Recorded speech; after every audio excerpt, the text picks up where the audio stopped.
नमस्कार, आप सबका स्वागत है मेरे चैनल में। अगर आपको ऐसा लगता है कि आपकी इंग्लिश की तैयारी बिल्कुल परफेक्ट है आपके बैंकिंग एग्ज़ाम्स के लिए, then take this challenge.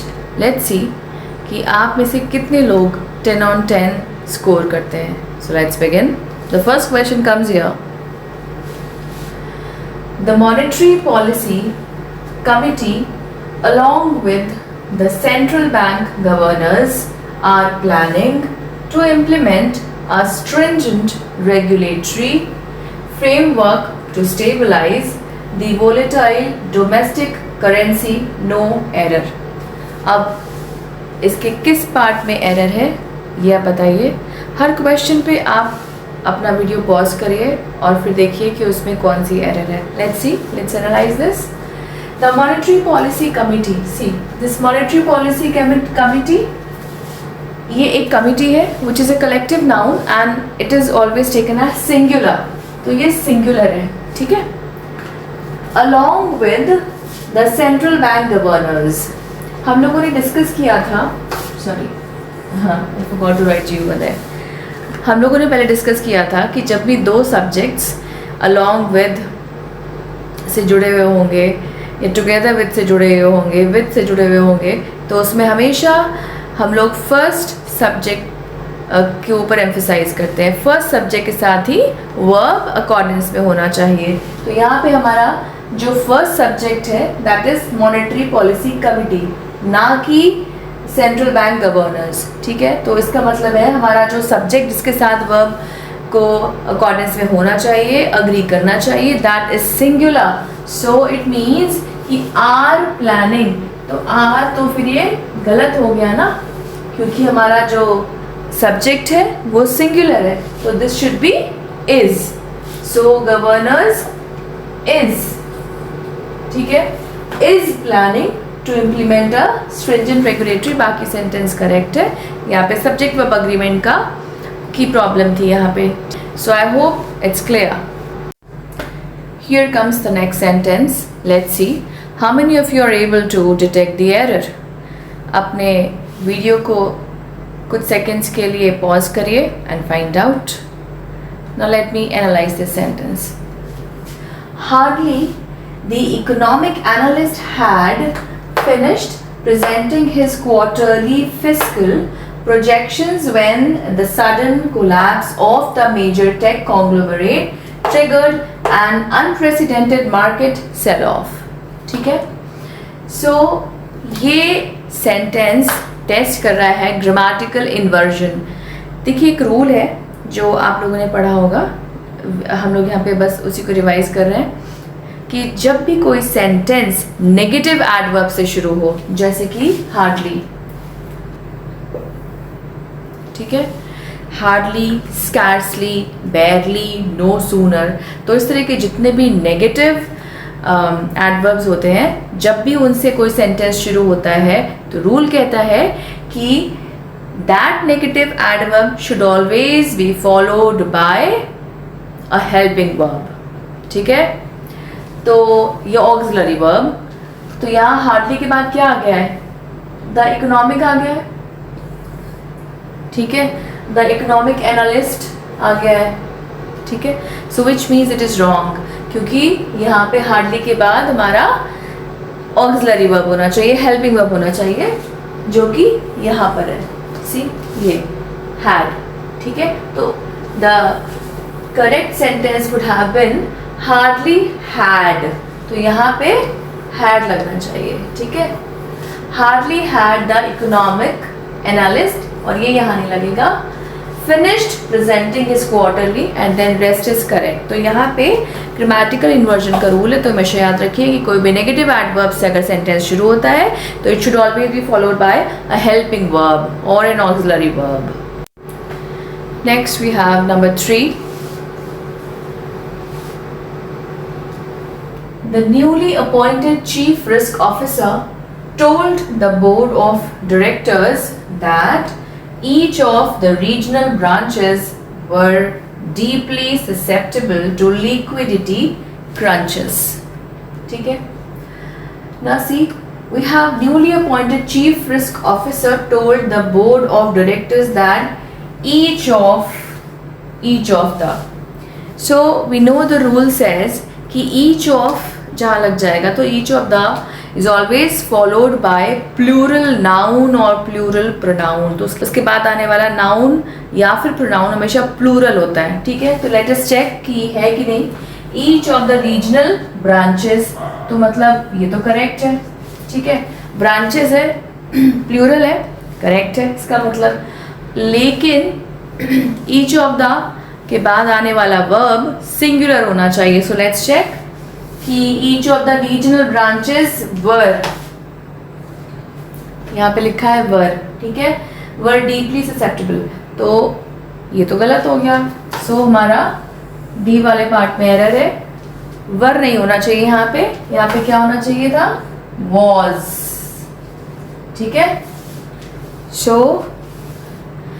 each of the हमेशा प्लूरल नाउन या प्रोनाउन से फॉलो होता है, लेकिन उसके बाद आने वाला वर्ब सिंगुलर होना चाहिए। I hope this sentence is clear to all of you. अगला सेंटेंस है, Had the consortium of public sector banks acted more aggressively in the initial stages, the compounding financial losses would be minimized significantly, ठीक है। यहाँ पे इन्होंने third conditional number 3 का use करा है। हमारे पास 4 कंडीशंस होते हैं, 0, 1, 2 एंड 3, ठीक है। सो ये थर्ड कंडीशनल है, ये हैड से शुरू हुआ है। सो जो रूल है हमारा थर्ड कंडीशनल, वो कहता है कि इफ क्लॉज के साथ में हैड यानी कि पास्ट परफेक्ट आया, इफ क्लॉज के साथ में पास्ट परफेक्ट आया तो उसके साथ जो सेकेंड क्लॉज होगा उसमें would have plus past participle आएगा। तो let us see if this sentence follows the third conditional. Had the consortium of public sector banks acted more aggressively in the initial stages, the compounding financial losses would be, see यहाँ पे लिखा है would be minimized। तो इसका मतलब है कि हमारा ये सेंटेंस रूल को फॉलो नहीं कर रहा है, कंडीशनल को फॉलो नहीं कर रहा है, ठीक है। तो यहाँ पे इसके डी वाले ऑप्शन में एरर है। तो सही आंसर क्या होना चाहिए इसका, इसे होना चाहिए था the compounding financial losses would have been minimised, ठीक है। तो ये होना चाहिए था would have been minimised significantly, ठीक है। तो हमारा ये रूल है कि इफ क्लॉज के साथ में पास्ट परफेक्ट और जो उसका अगला वाला क्लॉज उसको फॉलो कर रहा है उसमें would have plus past participle आएगा, okay. So would have been minimised. I hope this rule is now clear to you. Next up we have the ministry of commerce expects that not only the upcoming trade agreement will boost indigenous agricultural sports, but it will also foster bilateral technological partnerships, ठीक है। अब अगर आपने इस sentence को ध्यान से पढ़ा तो आपको समझ में आएगा कि यहाँ पे पैरेललिज्म या फिर पैरेलल स्ट्रक्चर की एरर है। Let's see how. The minister of commerce expects that not only, देखिए हमें पता है कि कोरिलेटिव कंजंक्शन होता है नॉट ओनली बट ऑल्सो, ठीक है। तो इसका मतलब है कि नॉट ओनली वहीं पर होना चाहिए जिस वर्ड को वो मॉडिफाई कर रहा है, जिस वर्ड के बारे में बता रहा है। जैसे कि यहाँ पे but it will also foster के पहले है, so but it will also foster, ठीक है, फॉस्टर को मॉडिफाई कर रहा है। लेकिन जो नॉट ओनली है वो गलत जगह पे प्लेस्ड है।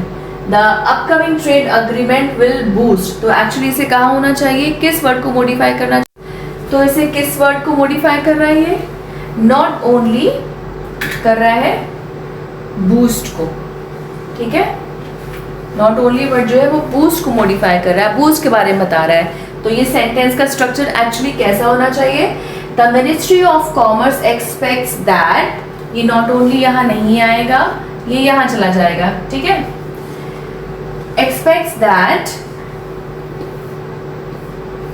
The upcoming trade agreement will not only boost, ठीक है, तो यहाँ पे not only यहाँ आ जाएगा, will not only boost indigenous agricultural exports but it will also foster bilateral technological partnerships, ठीक है.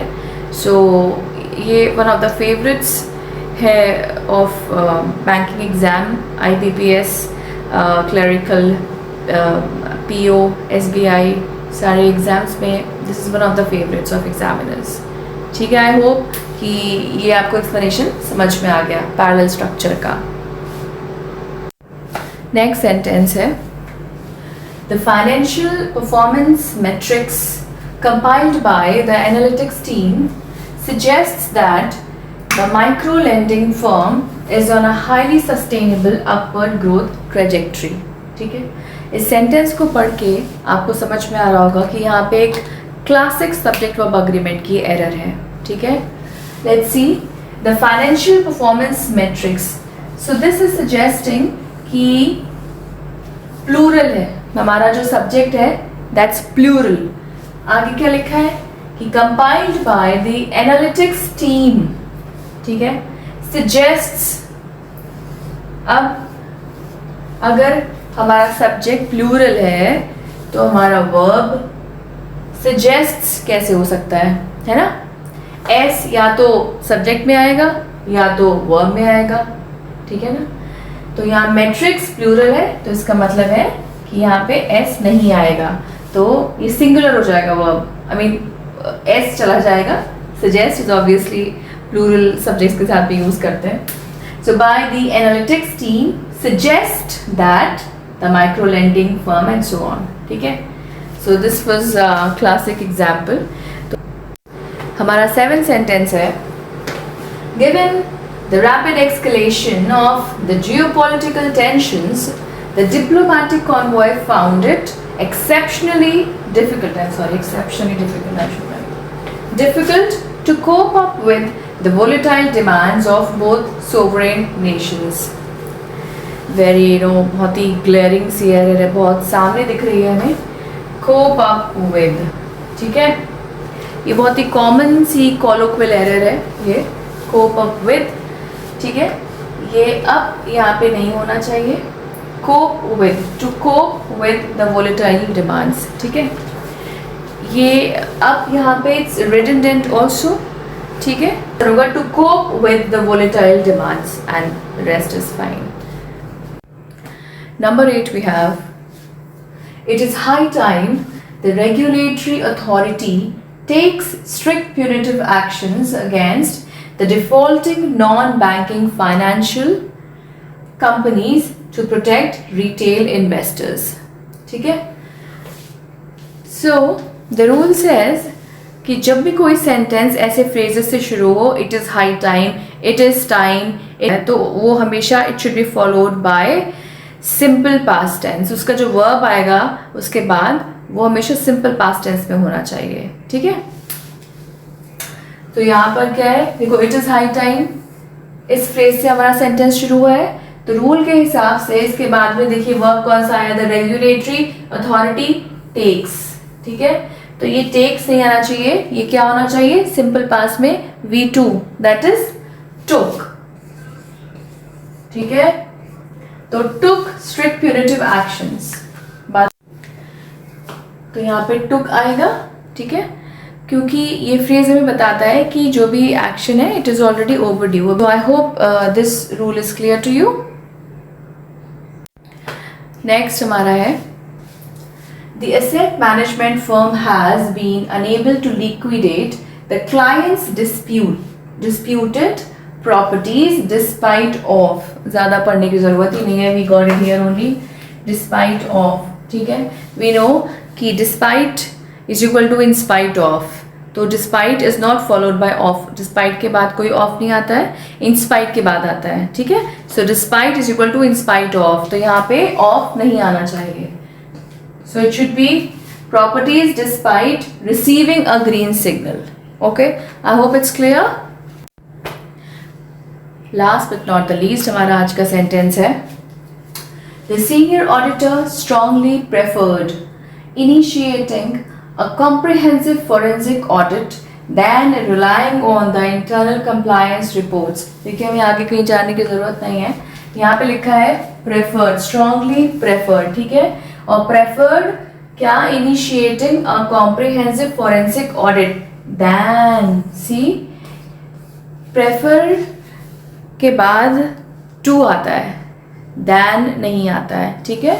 So it should be forensic audit to rely की बजाय रिलाई करने के इन रिपोर्ट्स के वो प्रेफर करेगा कि वो फोरेंसिक ऑडिट, एक कॉम्प्रिहेंसिव फोरेंसिक ऑडिट को इनिशिएट करें. ठीक है. आई होप कि आज का सेशन आपको अच्छा लगा होगा. It's a challenge for you people. तो लेट मी सी कि इस चैलेंज में आप में से कितने लोगों ने 10 on 10 स्कोर किया या 9 या 8 on 10 स्कोर किया.